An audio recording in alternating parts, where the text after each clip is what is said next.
제가 아주 재미난 일이 있었어요. 신나는 일이죠. 잠비아에 이제 우리 치과 의사들이 이번에도 1,400명 환자를 봤어요. 안과 의사 2분, 치과 의사 9분이 환자를 1,400명을 봤어요. 일주일에. 어마어마하게 환자를 봤죠. 근데 이제 그 의사 4년째 나 따라다니는 의사가 나 가기 전에는 맨날 신부님 나 비행기에서 떨어져서 죽었으면 좋겠어요. 차가 와서 쳐서 죽었으면 좋겠어. 그랬던 의사예요. 근데 잠비아 봉사활동 가면서부터 사는 게 즐거운 거야. 내 걸 나누니까 자기 존재의 의미가 있는 거예요. 근데 이 의사가 참 돈을 많이 버는 의사예요. 그런데 왜 죽고 싶으냐? 건물은 큰 걸 사놓고 그 빚을 해대느냐고. 화장실 가는 게 아까웠고 물을 안 마셔. 오줌 누는 시간이 아까웠고 진료 시간이. 그러니까 사는 게 즐겁지 않은 거죠. 여러분들 인생에 정말 힘든 게 뭔지 아세요? 확장 이전이에요. 여러분들 괜히 아파트 20평에서 40평 넓혀가는 거, 장사 잘 되는 가게 10평에서 40평 넓혀가는 거 다 고통의 시작이야. 그냥 있는 데서 살아요. 뭐하러 확장 이전을 해. 행복하지 않았던 거야. 근데 잠비아를 떠나면서부터 사는 게 즐겁기 시작한 거예요. 그리고 내가 얘기했어요. 인생은 화장실도 안 가고 진료하는 게 인생이 아니야. 먹고 마시고 노는 게 인생이야. 제발 먹고 마시고 놀아. 그랬더니 그때부터 먹고 마시고 놀기 시작하는 거예요. 일주일에 이틀 과감하게 놀고 1년에 성지순례 10일 나 따라가고 성지순례 다른 데 또 가고 호주 의사들 같이 여행 다니고 1년에 40일을 놀아요. 40일을. 무지하게 노는 거예요. 그러니까 그 조카가 이제 군대 갔다 와서 아르바이트 하면서 그렇게 노니까 이모한테 그렇게 물어보더래요. 이모, 이 치과 월급은 나오는 거야? 이렇게 물어보더래요. 그런데 내가 물어봤어요. 그렇게 먹고 마시고 놀면서 진료할 때랑 화장실도 안 가고 진료할 때랑 어느 때 돈을 더 많이 버느냐? 그랬더니 요즘이 훨씬 많이 번대요. 그리고 세무서에서 연락 왔대요. 돈이 너무 많이 벌려갖고 세무조사 나올 테니까 직원들하고 또 어디 놀러 가라고. 그래서 이제 다음 달에 어디 정동진인가 직원들 데리고 놀러 간대요. 여러분들 집에서 청승 떨고 아무것도 안 마시고 지립대 일만 한다고 돈이 벌려지는 게 아니에요. 먹고 마시고 놀 때 돈도 많이 벌리는 거예요. 우리 생태마을 요즘 다 망한다고 그러잖아요. 우리 생태마을은 작년에 매출액이 45억이었는데 올해 50억이야. 50억. 얼마나 청국장 가루 깻잎 많이 팔리는지 몰라요. 하루에 2천만 원씩 팔려. 하루에 2천만 원씩 요즘. 내가 사장인데 내가 사장이 뭐 할 것 같아? 맨날 먹고 마시고 노는 거야. 맨날 먹고 마시고 노는 거야. 직원들 줄 거 다 주고 아끼지 않아요. 줄 거 다 주고. 그리고 이제 하도 이제 우리 신자가 아니라 비신자들이 물건을 많이 사니까 이제 사업자 등록을 해서 세금도 내요. 제가 세금을 내는데 1년에 2억 정도 세금이 나가요. 많이 나가요. 세금이. 그럼 우리 국장이 신부님 왜 세금이 너무 많이 나가는데 현금은 신고하지 않아도 된다는 거예요. 그런 게 어디 있어? 현금도 다 신고해. 현금도 다 한 푼도 빼지 말고 다 신고. 야, 내가 신부로 사는데 왜 머리 복잡하게 살아? 그냥 있는 대로 보고하고 다 살아. 내가 세금 2억 내면은 국가가 그거 갖고 어려운 사람 도와주고 나라 돌아가는 거지. 그걸 그냥 이렇게 감추고 저렇게 감추다가 내가 가끔 우리 이제 세금 다 내요. 그래서 세금이 부담스럽더라고요. 다 한 달에 거의 2천만 원씩 세금이 나가니까. 그런데 텔레비전을 보면은 그 세금 떼어먹는다고 탈세한다고 대기업 총수들이 막 마스크 쓰고 막 휠체어 막 타고 막 침대에 누워서 막 들어왔다 나갔다 오는 거 보면서 내가 텔레비 보면서 한마디 해요. 내가 뭐라고 그러냐면 내고 살지. 아유, 내가 이렇게 말해요. 내고 살면 되지. 뭘 그렇게 돈이 많은데 그걸 그냥 돈을 아낀다고 나라 돈 빼먹어가면서 어려운 사람 나눠주는 거 빼먹어가면서 세금 내는 것도 내가 보기엔 자선이에요. 세금 내는 것도 국가가 잘 집행해야 되겠지만은 어쨌거나 하여튼 나는 우리 직원들 먹고 마시고 노는 직원들이 정말로 행복하게 살더라. 큰 욕심 없이 악다구니 같이 K 미르 이건 악다구니예요. 그 돈 없는 기업들한테 그 돈 뺏어가는 건 그건 악다구니 아니에요? 그 돈 갖고 직원들한테 저기 막 보너스나 주고 여행이나 보내주지. 그럼 대한민국이 밝을 텐데. 요즘 국회가 참 많이 싸우죠. 치지도 않고 싸워. 내가 보기엔. 야, 어떻게 뭐 김정은이 지치지도 않고 핵 실험하듯이 우리나라 국회의원들도 지치지도 않고 싸워. 그런데 여소야대가 돼갖고 협치한다고? 그것도 말도 안 되는 소리예요. 우리나라 국회의원들이 안 싸우는 날은 언제 안 싸우느냐면 초등학교 교육제도가 바뀌는 거예요. 초등학교 교육제도가 노는 걸로 바뀌는 거. 여러분들 우리는 자녀들한테 행복을 가르쳐야 돼요. 공부를 가르치면 안 돼요. 행복을 가르쳐야 돼요, 자녀들한테. 근데 우리는 공부를 가르치고 있어.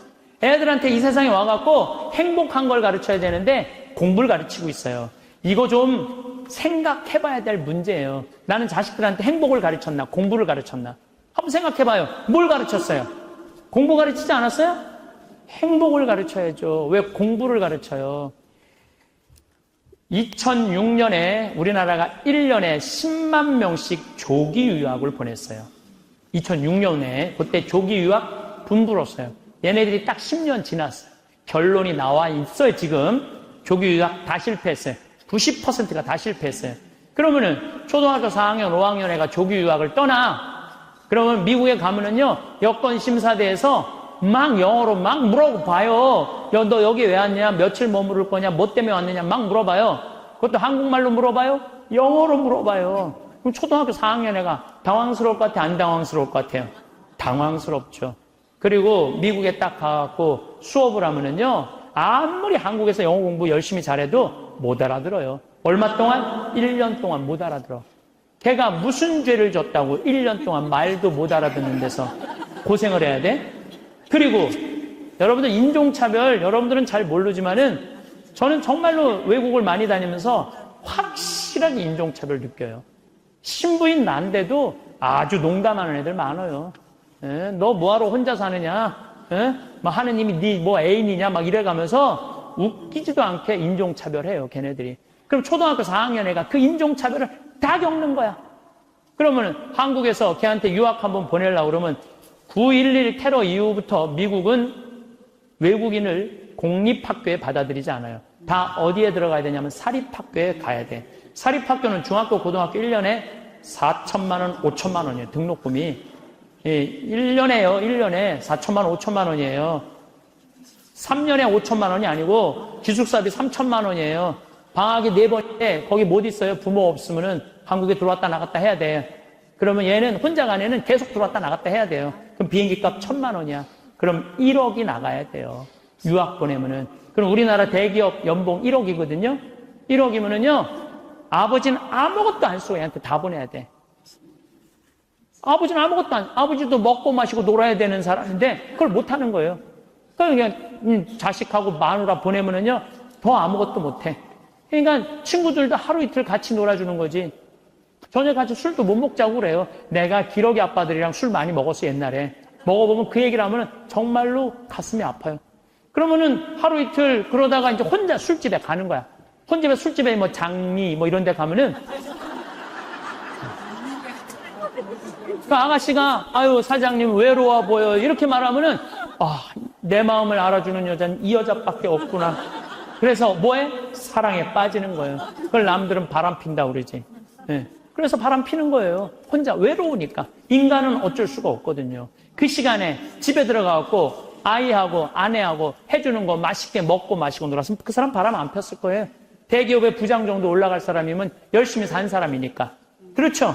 그러면은 애는 학교 가갖고 언어 안 돼, 인종차별 당해. 엄마는 또 미국 가갖고 애 학교 가면은 심심하잖아요. 거기서 또 놀고 있는 또 멀쩡하게 생긴 남자하고 또 외로우시겠어요, 사모님. 그럼 거기서 또 이제 또 바람 피고. 아빠는 한국에서 바람 피고 엄마는 미국 가서 바람 피고 애는 인종차별 언어에 갖고 정신 우울증에 걸리고 그런 일이 벌어진다니까요. 한두 집이 아니라니까요. 뭐를 위해서 애를 유학을 보낸 거예요? 뭐를 위해서?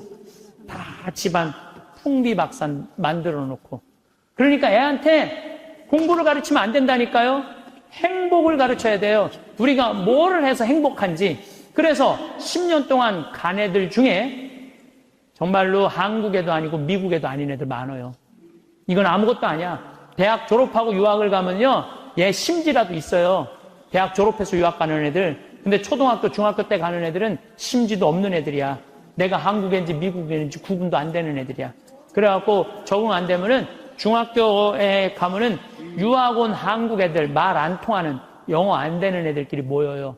모여서 노래방 가고 한국 드라마 보고 술 먹고 담배 피고, 정말로 이 아이의 출세를 위해서, 이 아이의 미래를 위해서 유학을 보냈는데 아버지도 바람피고 엄마도 바람피고, 이런 집이 한두 집이 아니라니까요. 너무너무 많은 거예요. 이런 집이. 성공하는 비율은 10%밖에 안 된대요. 10%밖에. 그러니까 90%는 다 망가지는 거야. 그래갖고 이제 한국에 돌아오면은 집안이 완전히 망가진 거야. 애는 집에서 나가지도 않고. 왜냐하면 유학이라는 건 갔다 왔는데 대학을 졸업한 것도 아니고 한국에서 취직되는 것도 아니고, 그러니까 아무것도 못하는 거야. 그래서 나한테 와서 신부님 얘 좀 고쳐달라는 거야. 자기가 10년 동안 망가뜨려 놓고 나한테 1시간 만에 고쳐달라는 거야. 아, 내가 안수하면 손에서 아무것도 안 나오는데 뭘로 고쳐 내가. 그런데 이제는 1년에 10만 명씩 받은 게 이제 3만 명밖에 안 가요. 왜? 실패한 게 결론이 났으니까. 나는 그러지 말자는 거예요. 그 1년에 1억씩 유학비 보낼 돈이 있으면 그 돈 갖고 한국에서 엄마, 아빠, 자식이랑 행복하게 먹고 마시고 놀으라는 거예요. 그럼 이 집은 깨지지도 않고 애는 아주 건강하게 자랄 거예요. 우리가 아주 중요한 거를 놓치고 있는 거예요. 별거 없어. 인생이 뭐 그렇게 복잡해? 그리고 여러분들 출세, 그것도 해봐야. 난 텔레비전 보면서 출세하는 거 한 맛도 안 부러워요. 뭐 민정수석 무슨 수석들 지금 그게 사람 사는 거예요? 저런 모습이? 차라리 그 자리에 안 가면은 거짓말도 안 할 거 아니에요. 그 자리에 가면 어쩔 수 없이 거짓말하고. 어떻게 보면 여러분들이 훨씬 행복한 분들이에요. 여러분들은 거짓말 일이 뭐가 있어? 누가 돈을 갖다 줘야지 안 받았다고 그러지. 누가 돈을 갖다 줘야지 안 받았다고 그러지. 네, 참. 자, 그렇다면은 30살에서부터 60살은 행복하냐, 대한민국에? 자, 이 30살에서부터 60살은 저는 인생의 황금기라고 생각해요. 여러분들, 여행은 가슴이 떨릴 때 가야지 다리가 떨릴 때 가면 안 된다니까요. 근데 이때 가야 될 때야. 가야 될 때야. 그런데 자식 공부시킨다고, 자식 출세시킨다고 나는 안 먹고 안 마시고 안 놀아. 30년 동안 그랬어. 그럼 이 사람은 30년 동안 껍데기 인생을 산 거예요. 자기 인생 산 거 아니에요. 자식만을 위해서 살았다고. 나는 자식 하나 잘 되면은 엄마의 기쁨이라고 그러는데, 그것도 옛날에 45, 46까지 살 때 얘기예요. 이제 여러분들 120살 살면은요, 자식이 90이 돼버려요. 그 자식 출세하는 거 여러분들 행복하고는 아무 상관이 없어요. 70살, 80살 된 자식하고 90살, 100살 된 여러분들하고 아무 상관이 없어요. 어떤 아버지가 딸을 공부를 잘 가르쳐놨어. 서울대학을 졸업하고 삼성에 취직을 했어. 근데 이 딸이 잘난 척하고 남자 알기를 우습게 알고 시집을 한 거고 혼자 사는 거야. 아버지는 딸이 시집 가갖고 손자도 좀 안겨주고 좋은데 시집 가갖고 자기 호강도 시켜주기를 바랬는데 이게 혼자 사는 거예요. 설날 왔어 딸이. 그래서 아버지가 한마디 해요. 너 뭐가 부족해서 시집 안 가고 혼자 살고 있느냐고. 제발 시집 좀 가라고. 네가 학벌이 부족하냐, 미모가 부족하냐, 뭐가 부족한데 시집을 안 가냐고. 그랬더니 딸이 아버지를 보고 한다는 소리가, 아버지 답답한 소리 하지 말라고. 요즘 시집 가는 게 얼마나 힘든지 알아요? 뭐가 힘들어? 넌 부족한 거 없어. 다 갈 수 있어. 그랬더니 아버지 한심한 소리 하지 말라고. 아버지 대통령도 못 간 시집을 내가 어떻게 가? 생각해보니까 대통령도 시집도 못 가고, 시집만 못 가. 요즘은 아주 그냥 처지가 아주 곤궁하게 됐잖아요. 뭐 그래 또 아버지가 질 수가 있어? 그래서 한마디 더 해요. 그래? 그렇다면은 네가 그렇게 시집 안 가고 혼자 살 거면 너도 대통령이라도 좀 해보라고. 아버지도 좀 최순실처럼 호강 좀 해보게. 그랬더니 딸이 아버지 보고 한심한 눈으로 쳐봐도 한마디 더 해요. 아버지 답답한 소리 하지 말라고. 뭐가 답답한 소리야? 아버지가 대통령을 했어야지 나도 해볼 거 아니냐고.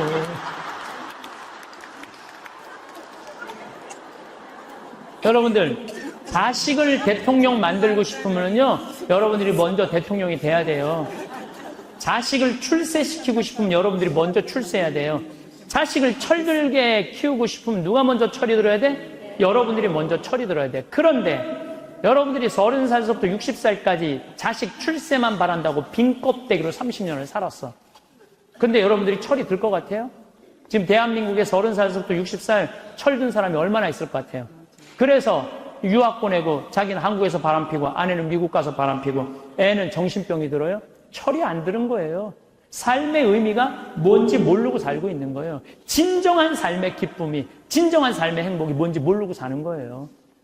정말로 자식을 행복하게 키우고 싶어? 여러분들이 행복해야 돼요. 잘 사는 사람이 죽을 때 행복하게 죽을 수 있습니다. 이 세상에서 보통 안 먹고 안 마시고 안 놀고 고생한 사람이 70살에 당신 암이라고 그러면은 이분들이 공통적으로 하는 얘기가 있어요. 나는 억울해서 못 죽는다고. 공통적으로 하는 얘기가 그 얘기예요. 평생 고생만 하고 살았는데 나는 억울해서 못 죽는다고. 나는 호강해야 된다고. 이때부터 산삼을 캐와라, 좋은 의사를 대라, 다 소용없는 짓이에요. 그러니까 암 걸리기 전에, 당신 죽는다는 얘기하기 전에 이 삶을 만끽하고 삶의 기쁨 속에서 사실 필요가 있다는 겁니다. 그럼 우리나라 1살서부터 30살 행복하냐? 30살서부터 60살 행복하냐? 60살서부터 120살 행복하냐 이거예요. 제 얘기는 제가 왜 120살이라고 말씀드리느냐 하면 20년 전에 제가 강의할 때 앞으로 100세 시대 올 겁니다 라고 말씀드렸을 때 많은 할머니들이 이렇게 말했어요. 신부님 끔찍한 소리 하지 마세요. 무슨 100살을 살아요. 그런데 요즘 텔레비전에 100세 안보장, 100세 연금보장 나와요 안 나와요? 나오죠? 이런 거 나올 줄 꿈에도 몰랐을 거예요. 그럼 앞으로 20년 후에 텔레비전에서 100세 안보장, 100세 연금보장 나올까요? 20년 후에는 120세 안보장, 120세 연금보장 나오게 돼 있어요. 그렇다면 지금 60 되신 분들은 앞으로 몇 년을 더 살아야 되느냐면은 60년을 더 살아야 돼요. 60년을. 아까 첫 시간에 제가 이런 말씀 드렸어요. 남편하고 자식들을 위해서 전부 바치지 말라고. 얼마만 바치라고? 반만 바치라고. 반은 누구를 위해서 남겨놔야 돼? 나를 위해서 남겨놔야 돼요. 내가 행복해야지 남편도 행복하고 자식도 행복한 거예요.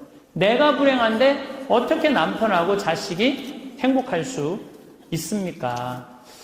우리 부모님이 80 넘어 돌아가셨다. 한번 손 들어보세요. 80 넘어 돌아가셨다. 우리 부모, 이렇게 많아요. 부모님이 90 넘어 돌아가셨다. 손 들어보세요. 손 내리시고, 우리 부모님이 아직 90이 넘었는데 아직도 살아계시다. 손 들어보세요. 자, 혹시 우리 부모님 아니라 이모, 고모라도 100살이 넘은 사람이 있다. 한번 손 들어보세요. 거긴 몇 살이에요? 104살. 그 뒤에 분은 101살? 네. 보통 제가 이렇게 강의할 때 2분 정도 100살 넘은 부모님 있다고 얘기를 해요. 2분 정도. 무슨 얘기냐면은 지금 한국에 100살 넘은 사람이 몇 명이냐면 2만 명이에요. 2만 명. 100살 넘은 사람이, 아니, 옆에 아무나 100살 넘은 사람이 있으니까 2만 명이 넘어요. 그럼 앞으로 20년 후에는 내가 보기엔 20만 명 훨씬 넘어요. 여기 그 대상자들 전부 앉아 있는 거예요. 대상자들 전부 앉아 있는 거예요. 그러면은 1살서부터 30살 행복하냐? 1살서부터 30살은 뭐 해야 되는 나이냐면은 엄마 아빠 중요한 건 친구들하고 먹고 마시고 놀아야 되는 나이예요. 여러분들 사람이 되려면 책상 안에서 공부를 해야지 사람이 되는 게 아니에요. 사람이 되려면은 친구들하고 어우러져서 뛰어놀아야지 사람이 돼요.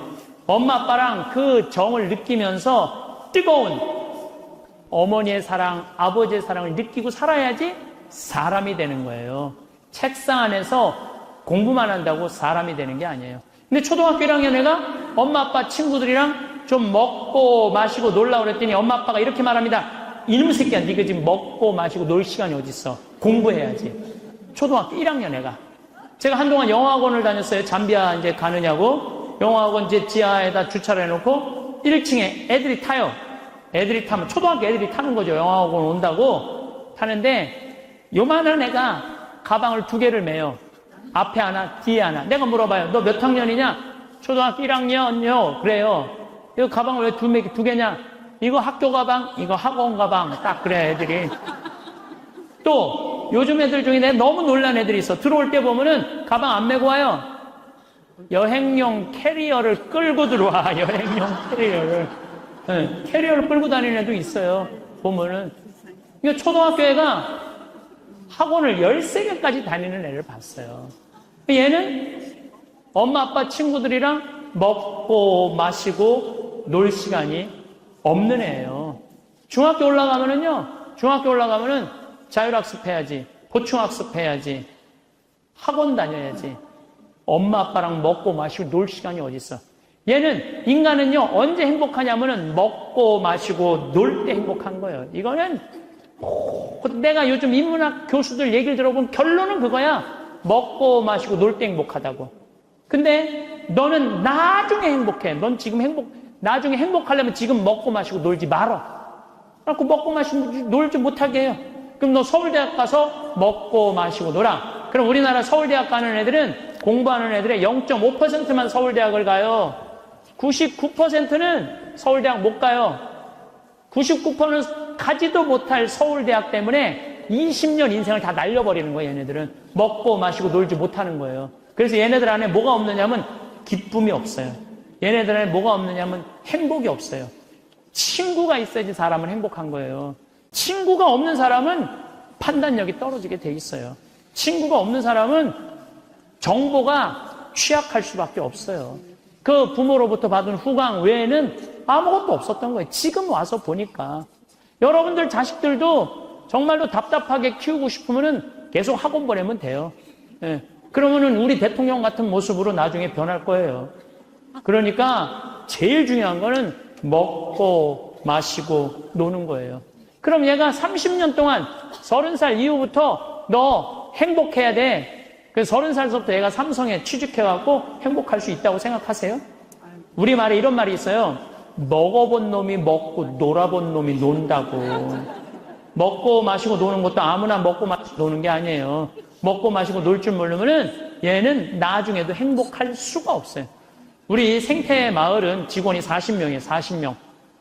40명인데 우리 생태 마을은 정말로 대우가 좋아요. 첫 월급이 210만 원이니까. 첫 월급 210만 원, 조금만 한 1년, 2년 근무하면 230, 40, 50, 대리급만 돼도 300, 과장급도 한 350, 부장급만 되면 400이에요. 웬만한 회사 못지 않아요. 예, 보너스도 많이 줘요. 보너스도. 그리고 4년 전에는 우리 직원들 전부 데리고 유럽 여행 갔다 와서 1억 들여서, 직원들 1억 들여서, 이번 내년에도 1월 달에 호주, 뉴질랜드 1억 들여서 또 데리고 가. 나는 직원들한테도 나중에 잘 안 해줘요. 언제 잘해줘? 지금 잘해줘. 지금. 잘해주려면 지금 잘해줘요. 네.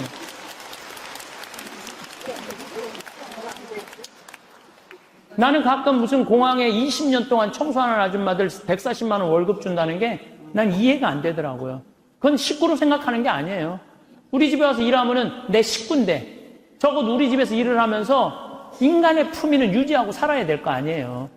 그러니까 대우를 잘해줘요. 그런데 저는 학벌을 참 싫어해요. 내가 아주 공개적으로 강의 때 얘기하잖아요. 난 서울대학 싫어한다고.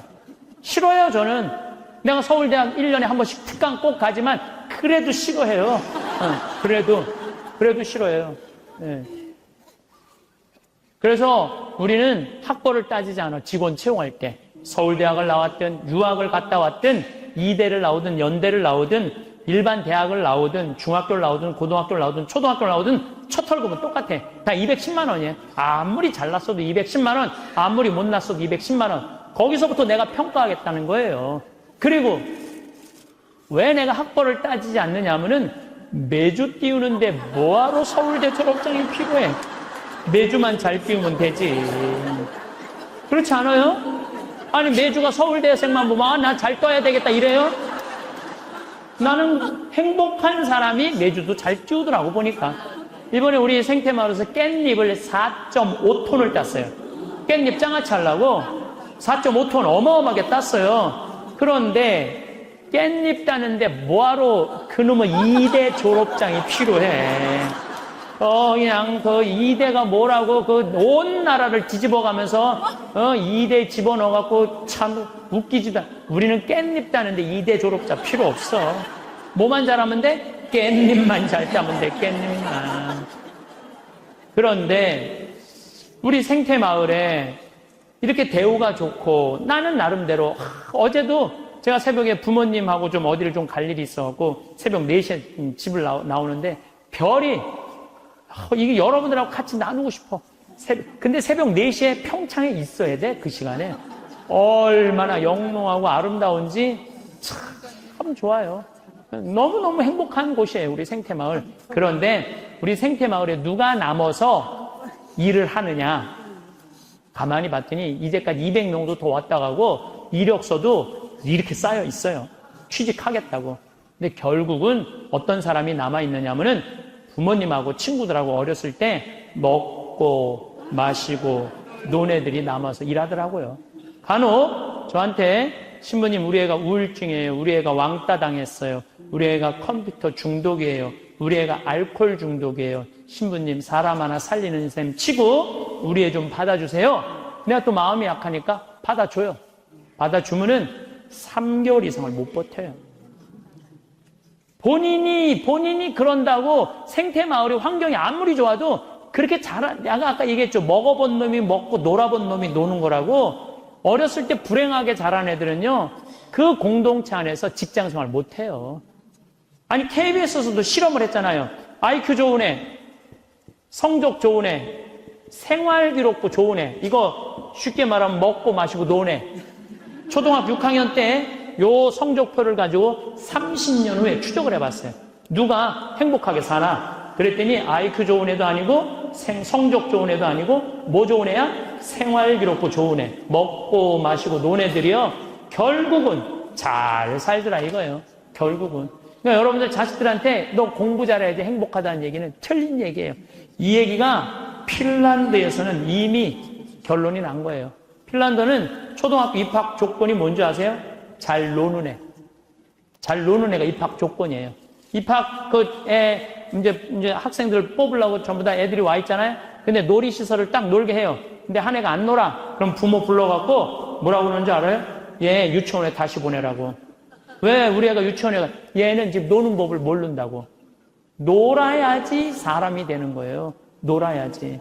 근데 우리는 먹고 마시고 노는 일을 아주 우습게 보는 거예요. 우리나라가 독일보다 4개월을 일을 더 해요. 4개월을 일을 더 하고 미국보다 3개월을 더 일을 해요. 1년에. 그런데 우리가 독일보다 잘 살아요? 미국보다 잘 살아요? 그렇게 뼈 빠지게 일을 하는데도 일한다고 돈 버는 게 아니에요. 여기 이 세익스피어가 아주 재미난 글을 썼어요. 중년에게 주는 9가지 교훈이라는 글을 썼어요. 한번 이 사람 한 400년 전 사람이 쓴 것 같은데 보세요. 첫째, 학생으로 계속 남아있어라. 배움을 포기하는 순간 우리는 폭삭 늙기 시작한다. 그러니까 여러분들 학생이기를 포기하면 안 된다는 거예요. 끊임없이 배워야 돼. 애만 배우는 게 아니야. 여러분들 배우셔야 돼요. 공부도 하고. 저는 제가 30살에 환경공학을 공부했어요. 얼마나 좋은 공부였는지 몰라. 내가 다닌 학교는 나는 아주대학 산업대학원을 다녔어요. 그런데 요즘 대학원 조금 돈이 좀 들어가서 그렇지 많아요. 가면은 뭐 내가 빵점도 받고 그랬지만은 그래도 석사학위도 받았어요. 공학 석사학위도 아주 재밌어요. 그리고 40이 돼갖고 글 쓰는 거 배웠어요. 글 쓰는 거 배워갖고 이 책도 지금 5권인가 책 냈잖아요. 얼마나 좋은지 몰라요. 요즘은 내가 유튜브를 통해서 정말 많이 배우고 있어요. 배우니까 참 재밌어요, 사는 게. 그러니까 여러분들도 배우는 걸 포기하시면 안 돼요. 둘째, 과거를 자랑하지 마라. 옛날 이야기밖에 가진 것이 없을 때 당신은 처량해진다. 삶을 사는 지혜는 지금 가지고 있는 것을 즐기는 것이다. 이거 세익스피어도 똑같이 말했어. 지금 가지고 있는 것을 즐기는 거야. 지금. 그러니까 뭐 나중도 생각하지 말어. 옛날도 생각하지 말어. 지금 오늘을 즐기면 되는 거예요. 있는 돈 갖고 나중에 쓰려고 그냥 쥐고 있지 말고 쓰세요. 내가 쓰라는 건 사치하라는 게 아니에요. 돈도 규모 있고 멋있게 쓸 수 있거든요. 쓰는 법도 나는 배워야 된다고 생각을 해. 세 번째, 젊은 사람과 경쟁하지 마라. 대신 그들의 성장을 인정하고 그들에게 용기를 주고 그들과 함께 즐겨라. 이것도 참 좋은 얘기 같아요. 그래서 나는 우리 여주에 우리 젊은 신부님들 계속 많이 초청하고 있어요. 함께 같이 하자고. 근데 참 젊은 신부들이 같이 있으면 참 좋아요. 저는 우리 생태마을의 부관장 모임을 한 달에 한 번 꼭 해요. 출신 부관장 신부님들. 그 신부들이 싫어할 수도 있지만은 한 달에 한 번 젊은 신부들을 모이면은 내가 모르는 것 너무너무 많이 알려줘요. 그들과 함께 즐길 수 있는 것만 해도 좋은 거죠. 넷째, 부탁받지 않는 충고는 굳이 하려고 마라. 늙은이의 기우와 잔소리로 오해받는다. 이것저것 챙겨나지 말라는 거예요. 우리 어머니가 그런 거 참 잘하는데 챙겨나지 말라는 거예요. 다섯째, 삶의 철학으로 삶을 철학으로 대체하지 말아라. 삶을 살으라는 얘기예요. 로미오가 한 말을 기억하라. 철학이 줄리엣을 만들 수 없다면 그런 철학은 지워버려라. 삶을, 현실을 살으라는 얘기예요. 괜히 개똥 철학하지 말고. 여섯째, 아름다움을 발견하고 즐겨라. 약간의 심미적 추구를 게을리하지 말아라. 그러니까 제가 이번 주 이선이 대전 공연이에요. 서울의 공연을 보니까 없더라고. 우리 평창은 대전이나 서울이나 거리가 똑같아. 그래서 이제 대전으로 가는데 나이를 먹으면 먹을수록 공연도 많이 가요. 저는 여기 삼성 여기 뭐 스퀘어인가 여기 공연 많이 와요. 예술의 전당도 많이 와요. 많이 와야 1년에 많이 온다고 그래요. 1년에 두세 번이야. 그 두세 번이라도 공연을 즐길 수 있으면 삶이 굉장히 풍요로워지더라고요. 또 일곱째, 늙어가는 것을 불평하지 마라. 가엾어 보인다. 몇 번 들어주다 당신을 피하기 시작할 것이다. 나 늙은 거 자랑하지 말라는 거예요. 그것도 맞는 얘기 같아요. 늙은 거 누가 뭐 알아주기는 해요. 아무도 안 알아주죠. 나이 먹은 거 자랑 아니야, 내가 보기에는. 그리고 나이를 먹으려면 곱게 먹어야 돼. 나이값을 해보면서 늙어가야지, 나이값도 못하고 나이만 디립다 먹으면 그게 뭐가 자랑이에요. 그래서 이것도 내가 이제 다음 강의 때 이 얘기 할 거예요. 나이값 하라는 얘기를 다음 강의 때 얘기할 거예요. 여덟 번째, 젊은 사람에게 세상을 다 넘겨주지 말아라. 이건 뭐냐면 재산 주지 말라는 거예요. 그들에게 다 주는 순간 천덕꾸러기가 될 것이다. 여러분들 아까 제가 말씀드렸죠? 자식하고 남편한테 다 주지 말고 얼마만 주라고? 반만 주세요. 항상 오늘부터 마음도 반만 주세요. 다 주지 말고. 두 딸에게 배신당한 리어 왕처럼 춥고 배고픈 노년을 보내며 두 딸에게 죽게 될 것이다. 이 리어 왕이라는 이 세익스피어 이 작품을 읽어보면 굉장히 재밌어요. 딸들한테 자기 왕권을 다 넘겨줘요. 왕권 넘겨준 딸 때문에 이 사람 죽어요. 왕이 결국은. 그러니까 여러분들도 자식들한테 다 넘겨주지 마세요. 여러분들의 인생을 사세요. 아직 여러분들 한참 남아있거든요. 아홉 번째, 죽음에 대해 자주 말하지 마라. 죽음보다 확실한 것은 없다. 인류 역사상 어떤 예외도 없었다. 확실히 오는 것을 일부러 맞으러 갈 필요는 없다. 삶을 탐닉해라. 그때까지 삶을 먹고 마시고 즐겨라. 이 얘기예요. 먹고 마시고 즐겨라. 우리는 살기 위해 여기에 왔노라. 즐겁게 살라고 여기에 온 거라는 얘기예요. 그러니까 이 30부터 60까지 여러분들은 나는 자식을 위해서 아무것도 안 한다. 이런 생각하지 말라는 거예요. 내 삶을 살아가라는 거예요. 8만 원 갖고 평창에 오란 얘기예요. 뭐 돈이 비싸기를 해. 큰 돈이 들어. 그게 아까워갖고 벌벌벌벌 떨지 말라는 얘기입니다.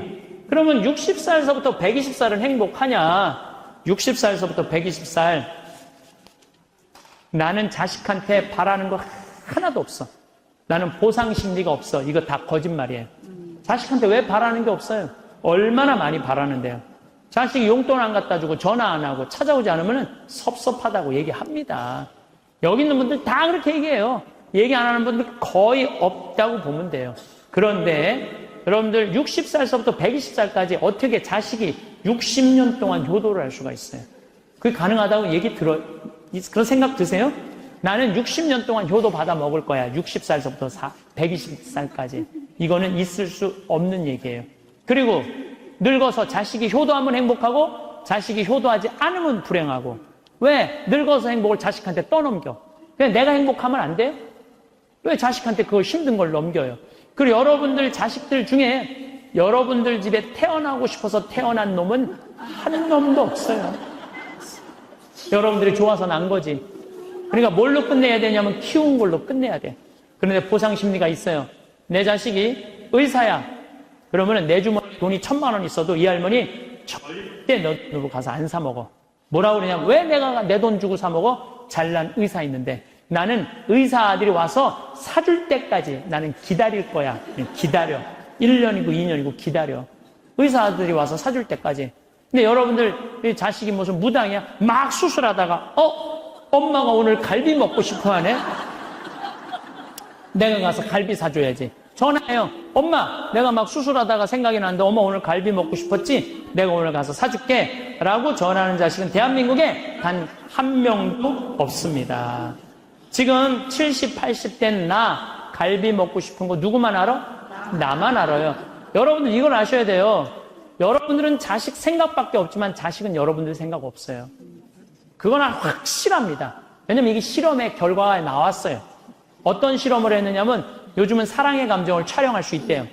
그래갖고 할머니들한테 젊은 자식들 사진을 보여주고 뇌파 촬영을 해보니까 막 그냥 뇌파가 난리가 아니라는 거예요. 자식 사랑의 감정 잘된 자식은 좋아갖고 막 난리고 못된 자식은 그게 안타까워갖고 막 난리가 아니라는 거예요. 그러니까 여러분들은 지금 자식 보면은 뇌가 막 진동을 해. 사랑의 감정이. 그런데 자식한테 늙은 엄마 사진을 보여주고 뇌파 촬영을 해보니까 아무 반응이 아니라는 거야. 내가 이거 KBS에서 봐서 KBS에서 의사들이 실험하는 거를. 그러니까 여러분들은 자식 생각하는 거하고 자식이 여러분들 생각하는 거하고는 이건 차원이 달라요. 차원이. 정말 생각 없어요. 저도 어머니 아버지 86, 84살이에요. 그런데 내가 막 신부됐을 때 어머니 60이었을 때 어머니가 그랬어. 늙으면 죽어야 된다고. 그때 이제 효도할 때가 됐는데 죽으면 안 되지. 그래갖고 어머니 아버지 모시고 파리, 로마, 이스라엘, 베이징, 우리나라 금강산, 백두산, 우리나라 좋대는데 온천 다 모시고 다녔어요. 왜 모시고 다녔느냐 하면 죽는다니까 빨리 보여줘야 될 거 아니야. 죽기 전에 5년 동안. 근데 요즘은 어머니가 늙으면 죽어야 돼 그 소리 하면 막 화가 나요. 왜 화가 나냐면 그 얘기한 지 24년이 지났어. 24년. 죽을 기미가 안 보여요.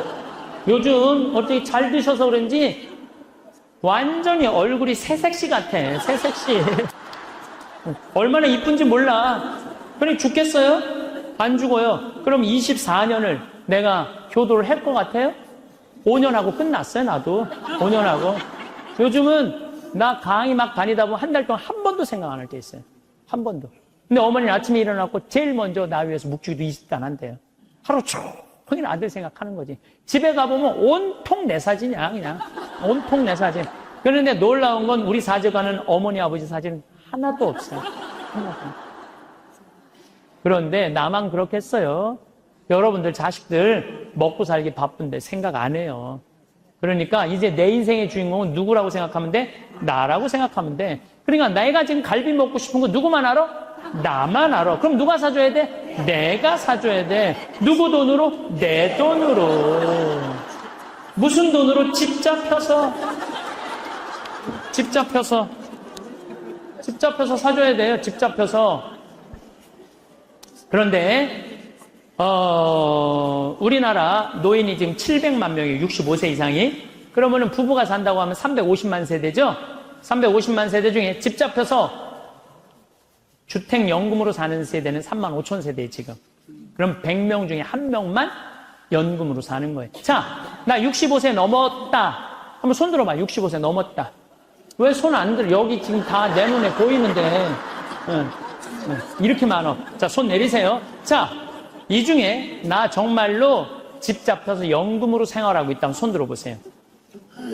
지금 한 분, 두 분, 그러니까 제 말이, 세 분, 네 분, 제 말이 맞아요. 지금 여기 한 1000여 분 있는데 거의 100명 중에 한 명만 집을. 그런데 이 집 잡혀서 사는 분과 집 안 잡혀서 자식한테 물려주겠다는 분하고 삶의 질은 또 달라요. 집 잡혀서 한 달에 150만 원에서 200만 원을 받아 사는 사람들은요, 근심 걱정 하나도 없대요.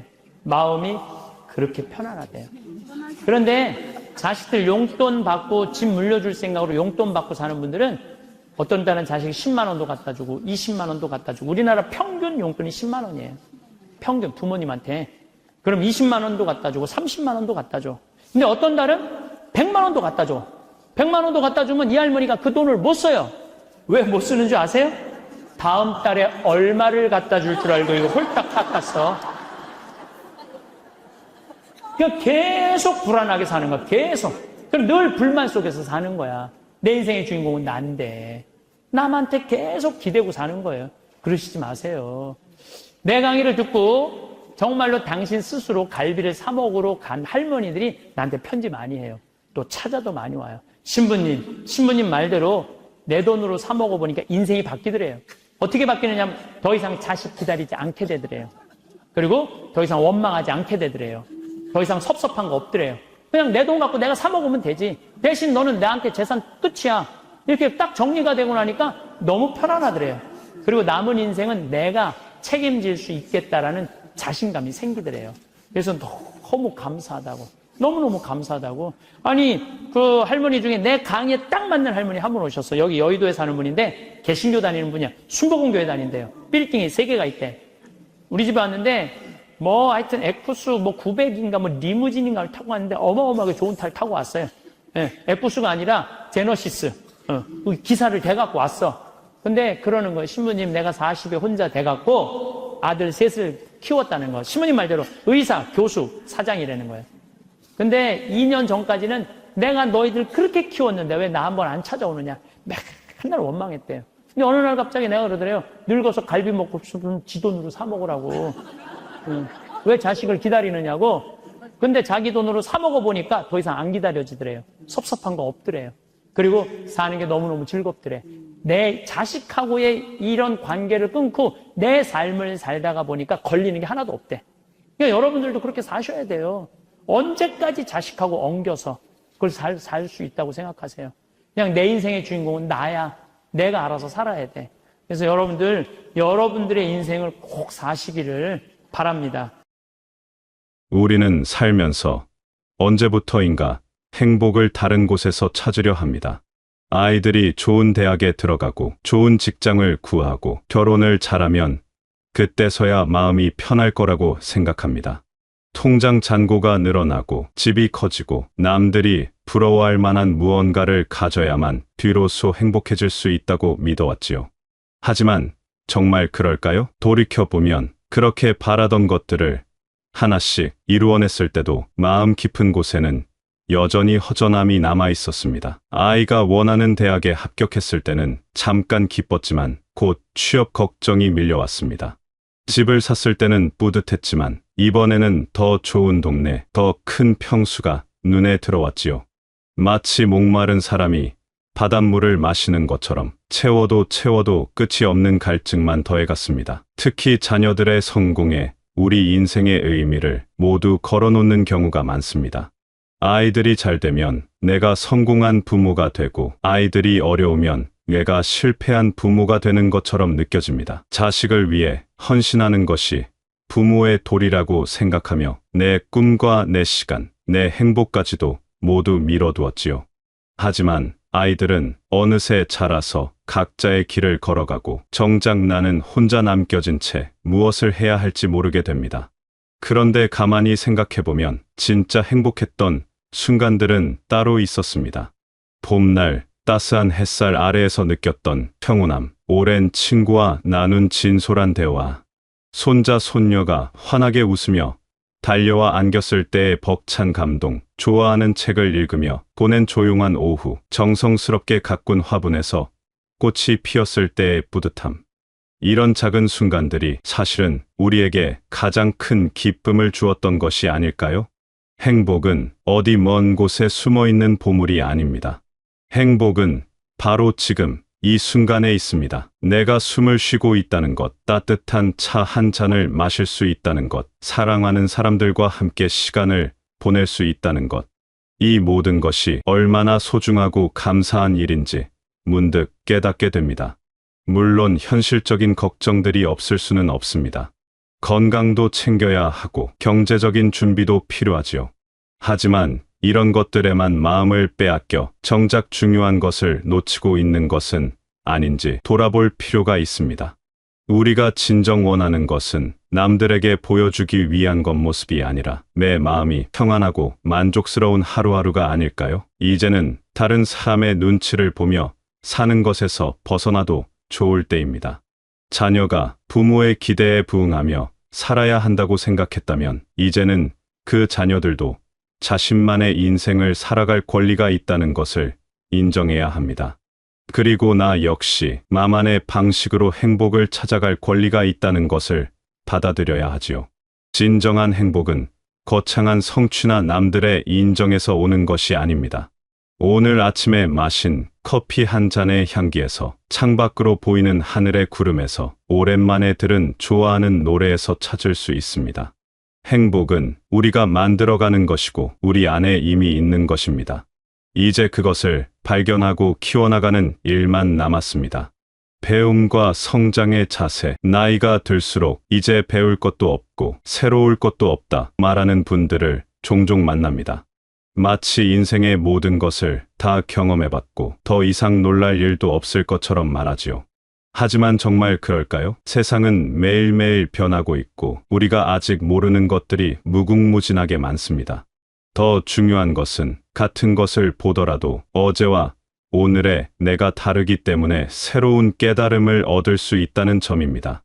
어린 시절 읽었던 동화책을 다시 펼쳐보면 어떨까요? 그때는 단순히 재미있는 이야기로만 느꼈던 것들이 이제는 인생의 깊은 지혜로 다가올 것입니다. 젊었을 때 스쳐 지나갔던 길을 다시 걸어보면 그때는 보지 못했던 작은 꽃들과 나무들이 눈에 들어올 것입니다. 같은 음악을 들어도 같은 영화를 봐도 느끼는 감정과 생각이 완전히 달라집니다. 이것이 바로 시간이 주는 선물이자 경험이 쌓여가는 아름다움입니다. 배움이라고 해서 반드시 책상에 앉아서 공부해야 하는 것은 아닙니다. 새로운 요리법을 익혀보는 것도 배움이고 스마트폰의 새로운 기능을 알아가는 것도 배움입니다. 손자, 손녀와 함께 놀면서 요즘 아이들의 세계를 이해해보는 것도 소중한 배움의 시간이지요. 이웃과 나누는 대화에서도, TV 프로그램을 보면서도, 마트에서 장을 보면서도 새로운 것들을 발견할 수 있습니다. 특히나 요즘처럼 빠르게 변화하는 세상에서는 젊은 사람들에게서 배울 것이 참 많습니다. 그들의 새로운 아이디어와 신선한 관점은 우리에게 큰 자극이 됩니다. 물론 우리가 가진 경험과 지혜도 소중하지만 그것만으로 고집을 부릴 필요는 없습니다. 내가 살아온 세월이 얼마인데 라며 자존심을 세우기보다는 그런 방법도 있구나 하며 열린 마음으로 받아들일 때 삶이 더욱 풍성해집니다. 하지만 여기서 중요한 것은 무작정 새로운 것만 쫓아갈 필요는 없다는 점입니다. 나에게 맞는 속도로 나에게 필요한 것들을 골라서 배워가면 됩니다. 남들이 컴퓨터를 잘 다룬다고 해서 나도 억지로 따라갈 필요는 없고 남들이 새로운 취미를 가진다고 해서 나도 무리해서 시작할 이유는 없습니다. 내가 정말 관심 있고 내 마음이 끌리는 것들을 천천히 알아가는 것으로 충분합니다. 과거의 경험담을 늘어놓는 것보다는 오늘 새로 알게 된 것에 대해 이야기해보는 건 어떨까요? 예전에 내가 젊었을 때는 말이야로 시작하는 이야기보다는 요즘에 이런 걸 배우고 있는데 라고 말할 때 듣는 사람도 더 관심을 가질 것입니다. 과거는 소중한 자산이지만 그것에만 머물러서는 현재를 놓치게 됩니다. 배움에는 나이가 없다는 말이 있습니다. 정말 그렇습니다. 오히려 나이가 들수록 배움의 즐거움을 더 깊이 느낄 수 있습니다. 젊었을 때는 성과를 내야 한다는 압박감 때문에 조급했다면 이제는 순수하게 배우는 기쁨 자체를 만끽할 수 있습니다. 시험을 보거나 남과 경쟁할 필요도 없고 그저 내가 알고 싶어서, 내가 하고 싶어서 배우는 것입니다. 새로운 것을 배울 때의 설렘을 기억해 보세요. 처음 자전거를 탈 때의 떨림, 처음 요리를 해봤을 때의 긴장감, 처음 피아노 건반을 눌러봤을 때의 신기함, 그런 마음가짐으로 지금도 무언가를 시작해 볼 수 있습니다. 나이는 숫자일 뿐이고 정말 중요한 것은 배우고자 하는 마음과 새로운 것에 대한 호기심입니다. 때로는 실수도 하고 어려워서 포기하고 싶을 때도 있을 것입니다. 하지만 그것 또한 배움의 과정입니다.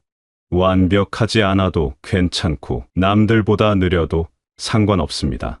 중요한 것은 멈추지 않는 마음, 계속해서 성장하려는 의지입니다. 그런 마음가짐으로 살아갈 때 매일이 새롭고 의미 있는 하루가 될 것입니다. 세대 간의 지혜로운 관계, 살다 보면 젊은 사람들과 함께 시간을 보내게 될 때가 많습니다. 직장에서, 가족 모임에서, 동네에서, 그리고 일상의 여러 순간들에서 말이지요. 그런데 이때 자꾸만 비교하고 경쟁하려는 마음이 들 때가 있습니다. 요즘 젊은 사람들은 나보다 이것도 못하고 저것도 모르는구나 라고 생각하거나 반대로 나는 이제 따라갈 수 없어 라며 위축되기도 합니다. 하지만 이런 마음가짐은 우리와 젊은 세대 모두에게 도움이 되지 않습니다.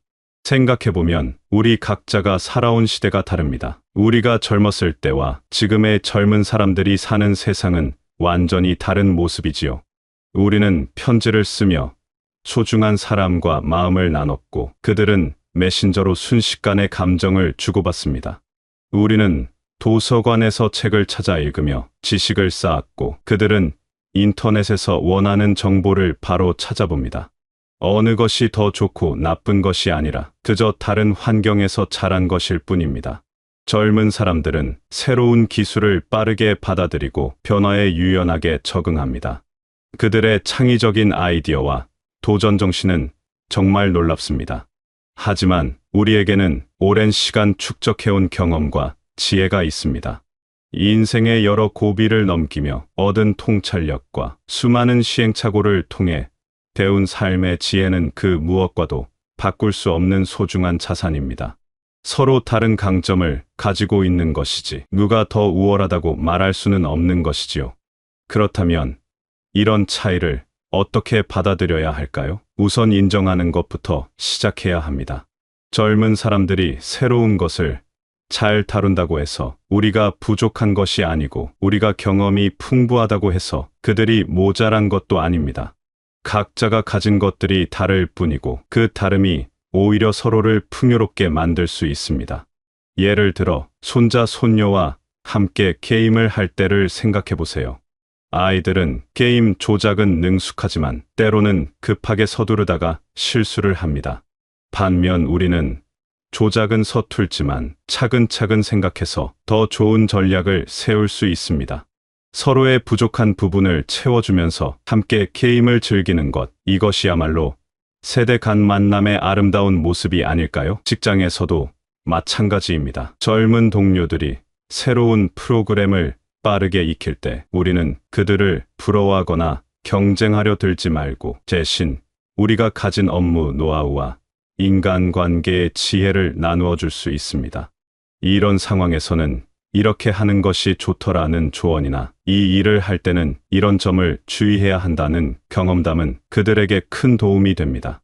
반대로 젊은 사람들에게서 배울 점도 많습니다. 그들의 열정과 도전 정신, 새로운 아이디어와 창의적인 사고방식은 우리에게 신선한 자극을 줍니다. 때로는 우리가 이건 원래 이렇게 하는 거야 라고 생각했던 것들을 완전히 새로운 방식으로 접근하는 모습을 보며 깜짝 놀라기도 하지요. 이런 순간들은 우리의 사고를 더욱 유연하게 만들어줍니다.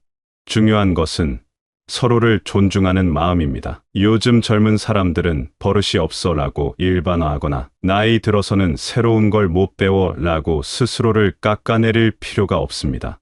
각자가 살아온 환경과 경험이 다르기 때문에 생기는 차이일 뿐이고 그 차이를 이해하고 받아들일 때 진정한 소통이 가능해집니다.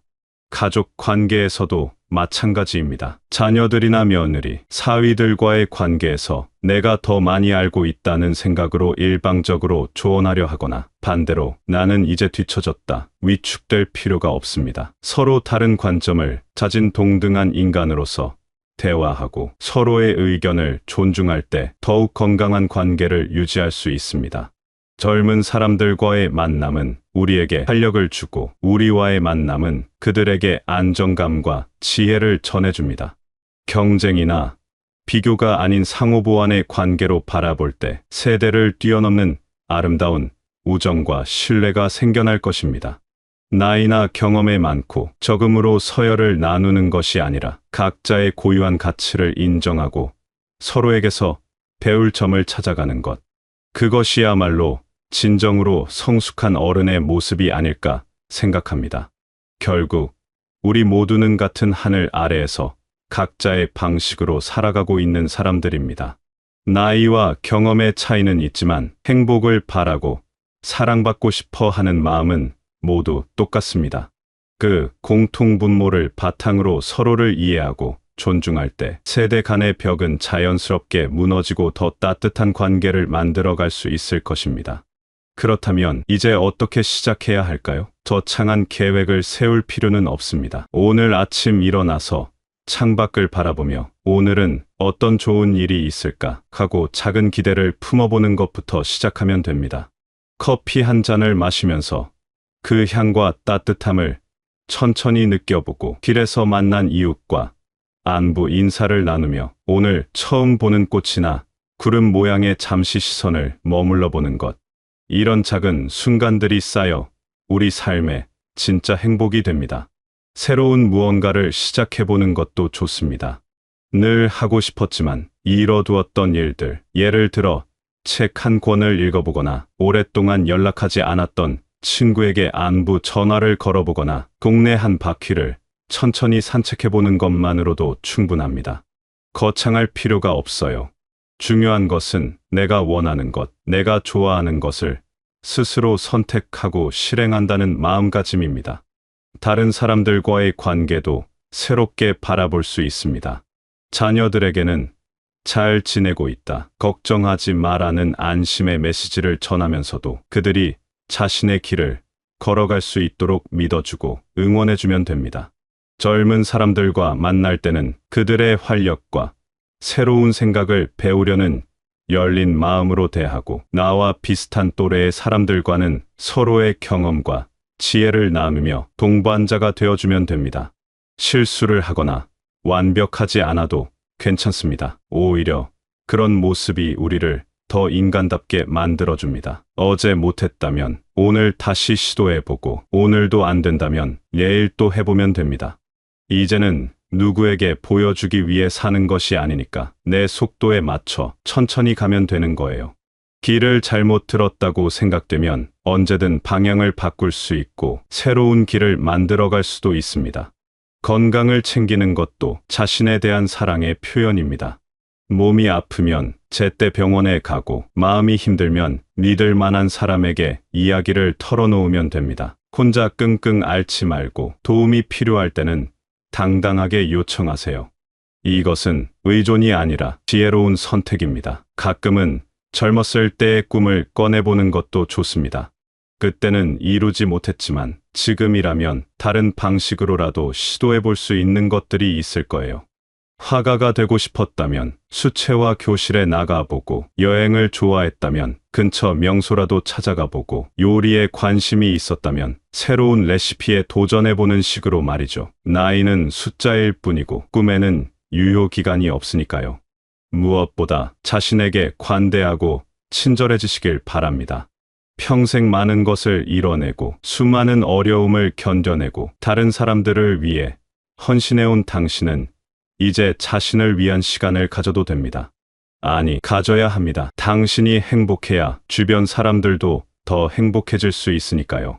매일이 새로운 시작입니다. 어제가 어땠든, 지난주가 어땠든, 지난해가 어땠든 상관없어. 오늘 아침 눈을 뜨는 순간부터 새로운 하루가 시작되고 그 하루를 어떻게 채워나갈지는 오로지 당신의 선택입니다. 작은 기쁨들을 모으고 소중한 사람들과 시간을 나누고 자신만의 속도로 성장해 나가는 그 모든 과정이 바로 행복한 삶의 모습입니다. 당신의 인생은 아직 끝나지 않았습니다. 아니, 어쩌면 가장 아름다운 장이 지금부터 시작되는 것일지도 모르겠어요. 지금까지 쌓아온 모든 경험과 지혜를 바탕으로 진정 자신다운 삶을 살아갈 수 있는 시간이 바로 지금입니다. 부디 그 소중한 시간을 사랑하고 자신을 사랑하며 매일매일을 감사한 마음으로 맞이하시길 바랍니다. 당신은 충분히 아름답고 충분히 가치 있고 충분히 사랑받을 자격이 있는 사람입니다.